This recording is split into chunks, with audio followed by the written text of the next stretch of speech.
Hi everyone, and welcome to what is actually my second attempt at recording this video.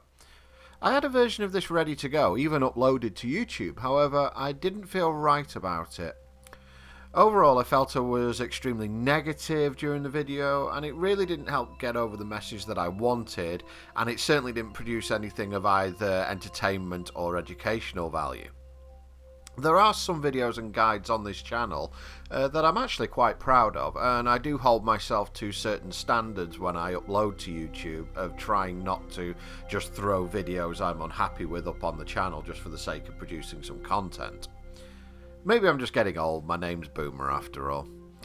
While the reason behind my negativity may be related to that, it's much more likely a reflection of me not being in the best place, if I'm going to be honest, at the time. However, there were certainly valid points regarding my current feelings towards Star Trek Online's economy, and these feelings also allow me to give some thoughts on my current approach to gameplay and my future videos. In reality, my videos have always been geared towards either more beginning players approaching a game for the first time or a potential mid-game player. I don't really provide guides for people at endgame, at any level of game, simply because I don't feel I'm qualified to, and the people who are at endgame probably don't need much help. In the same way that I'd be happy to teach someone rudimentary data analytics, I certainly won't be teaching anyone advanced Python or anything like that anytime soon. As has certainly been pointed out on more than one occasion in my comment section, I do make mistakes in the games I play, and to be honest, I've never truly been one to put in the time to either truly master a game or do super difficult challenge style runs. The only time this has really not been the case with games on the whole was, I'd say, over 20 years ago now, when I put a lot of time into Magic the Gathering and getting good at it. And this included playing at Worlds, winning regional championships, etc. However, even with that, eventually I made the decision to step back from the game, as I didn't have the time, or to be frank, the resources to dedicate myself fully to the game. So while I'm certainly willing to dedicate myself to a game over a short period of time, and will often achieve at least some level of competency if I do, and I'll always want to try and play somewhat well, I tend not to do repetitive grinds over long periods of times. At this stage of my life, I'm looking more for newer experiences with games, or simply to challenge myself over a short period, which is where this video comes in. To expand on this point, I recently came across this phenomenon when I revisited Diablo 3 for Season 28. I wanted to build a Talrash and Meteor Wizard because it's a very powerful build, and I just like the idea of trying it. So I looked up a couple of leveling guides for the season, a couple of build guides, and went from 1 to 70 in about 3 hours. Started an endgame bridging build based on what you were given first season rewards in Hadric's Gift, and started farming Greater Rifts for rewards. Then I got the tiles set, I started absolutely crushing Greater Rift hundreds, and then I stopped. This might say a bit more about me than the game experience, but I know that because I'm now old, work for a living and try and run a house and a relationship, and I don't have time to compete for top spot in anything game related, to be honest. So if I'm not going to enjoy it, I'm not going to do it, because there's no possibility really of a reward at the end of it, because even if I tried, I'd be competing with people 20 years my junior with a lot more time on their hands and a lot less brain fog after an hour in front of a screen.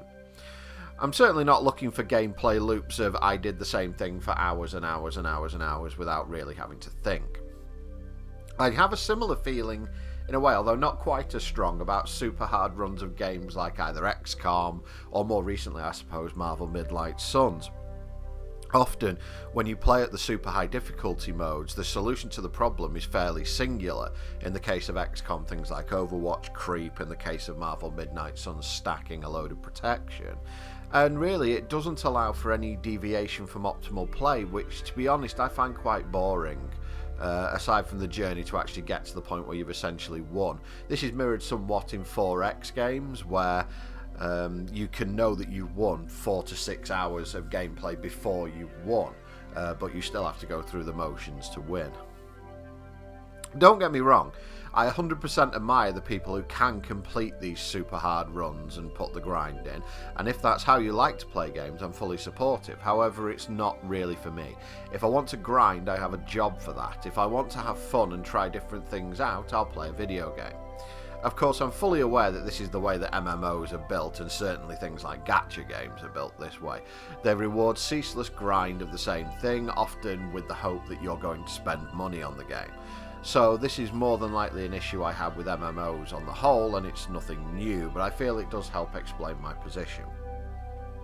So this ties back into Star Trek Online in a way, and it's why I decided to abandon my endgame ship project I talked about 2 years ago. A 500k DPS ship is all well and good, and it might be cool the first time I use it, but I can already pull an entire map into a black hole and then detonate said black hole, destroying anything within half a light year. So the only thing I'd be doing is doing it a tiny bit faster. So I've abandoned that little project and explained why I don't truly farm the game anymore, but that's not to say that I hate the game or anything along those lines. I love data, I love a challenge, and knowing how to play a game well, so I can at least show off a thing or two, and I still do love playing the game's storyline. So I'm happy to come back to that in the future, but true endgame stuff, you'll have to go somewhere else for that.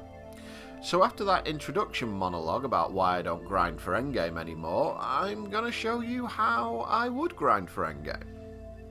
So the challenge I've set myself is how long is it going to take me to farm 100 million energy credits free to play without using materials I already had. So I do have duty officers and a fairly decent set of ships, although if you look at my Admiralty list you'll see that I have a very large number of the token ships. This is because I farm those missions whenever I can, whenever I see them on Admiralty.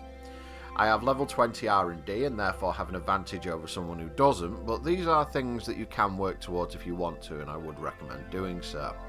I didn't allow myself to use any of my existing R&D materials. I have borderline thousands, I think I have thousands of pretty much every resource apart from salvage technology, so that would have just been cheating if I'd have used those. I'm either going to have to earn the energy credits and buy them off the exchange, or I'd have to grind them using Admiralty. Initially, I was going to play off one character, and that was going to be my main fed. However, I wanted this to be a more complete viewpoint, so I would also bring my Klingon and Romulan into the fray after the first week.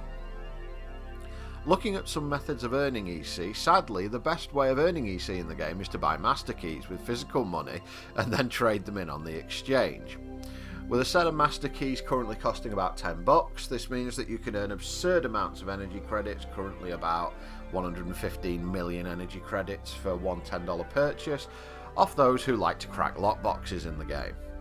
This path is obviously not open to us because it's not free to play, but I feel this would either be called out on this or it would be somewhat incomplete if I didn't mention it. Sadly, the fact that the Dilithium exchange has crashed and therefore it's very difficult to actually trade refined Dilithium for the game's paid currency Zen means that it's very difficult to actually trade Dilithium for the master keys on a free to play basis. Tour the Galaxy is a fairly mundane way to get 1 million energy credits a day if you set your ship up correctly. I use an Event Odyssey with a 1-minute quantum slipstream drive, but there are other options out there. If you can get to enough systems to make this worthwhile, it'll be fine if a little dull. I must confess I didn't do this every day, and I really should have done. It was mainly my own boredom why I didn't do this. Admiralty does provide some direct energy credits, though the bonuses which apply to the missions like Treasure Trove, etc., it's not a huge amount though. Admiralty is usually more useful for Dilithium, which will also be farming in abundance, and for the occasional R&D cash. Duty officer missions provide us with some energy credits, mainly through the purchase of Gamma Quadrant commodities, which can always be sold at a decent profit, and also through the refugee missions, which can result in a super high value duty officer purple.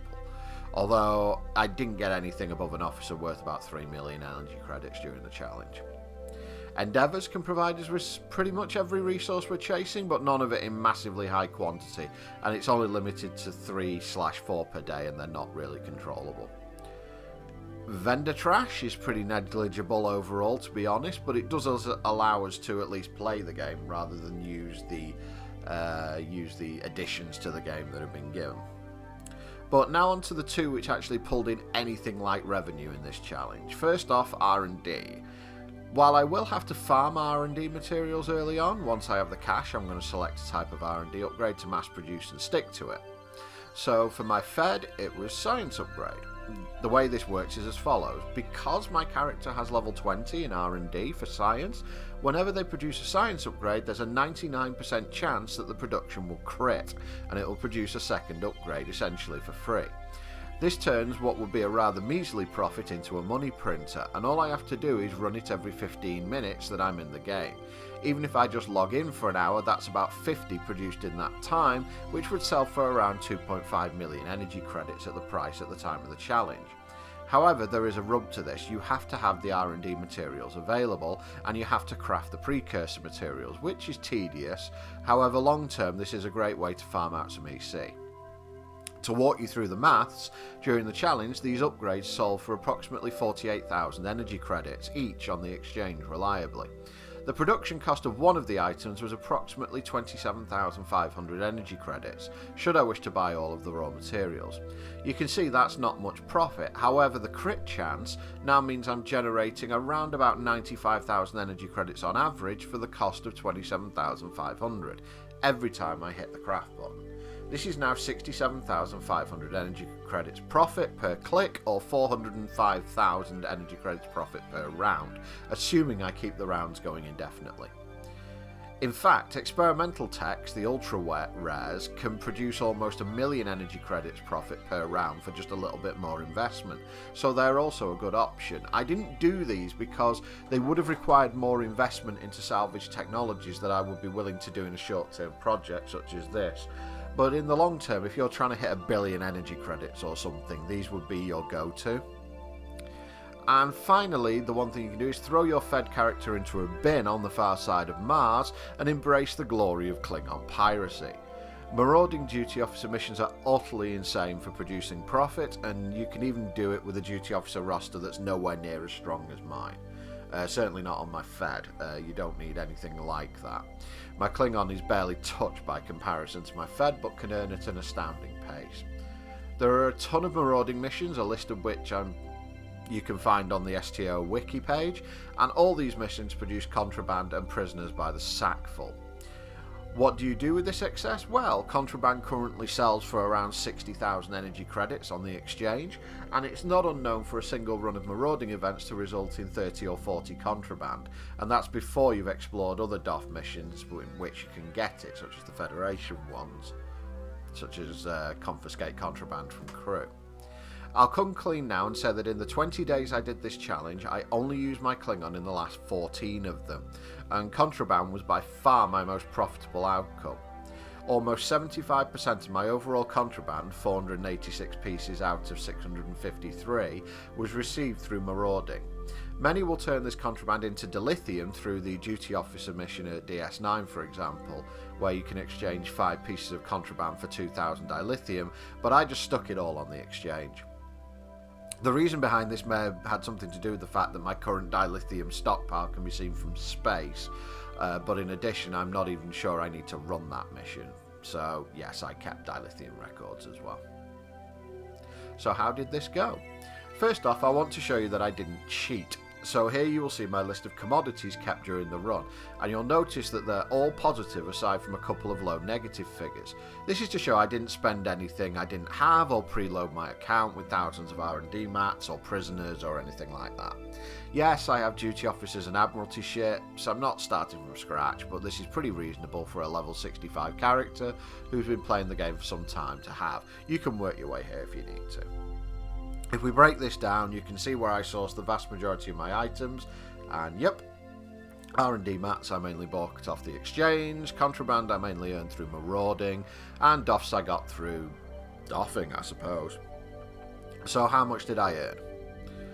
In 20 days, and remember I wasn't massively efficient at this, I didn't do Tor every day for example, and I didn't use my Klingon or Romulan for 5 of the 20 days, I earned 109 energy credits, or at least around that, 109 million energy credits. The top 5 contributors in order were contraband, nearly 37 million profit, just let that sink in, R&D just over 16 million profit. You'll note that on one day I spent over 7 million energy credits acquiring materials, and this is where R&D can lose profitability short term over marauding. It needs more time to realise its profits over the long term, whereas contraband and marauding are they're very stable. Tour the Galaxy brought in 14 million profit. This could and should have been more. I was just lazy and didn't run it for 5 days, so in reality this should be 20 million. Ironically, that would be more than R&D. However, given my stockpiles of R&D materials, I'm sure R&D is at least comparable. But it does show simply what consistency does.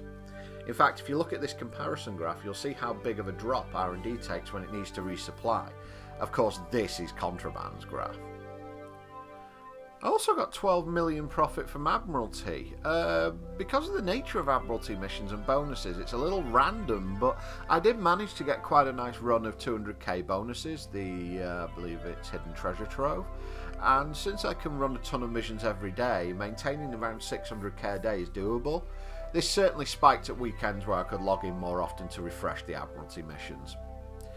And finally, Gamma Quadrant commodities. This was 10 million overall. It's quite surprising actually, but again, this is a pretty consistent form of income. You just run the trade for Gamma Quadrant commodities at DS9, and it's a very similar form of income. It's just not the same as contraband. It's not as profitable. So those 5 items accounted for almost 90 million of my 109 million energy credit profit. They're obviously where it's best to focus yourself during normal play. But what about Dilithium? Did I sacrifice my Dilithium income for simple energy credits?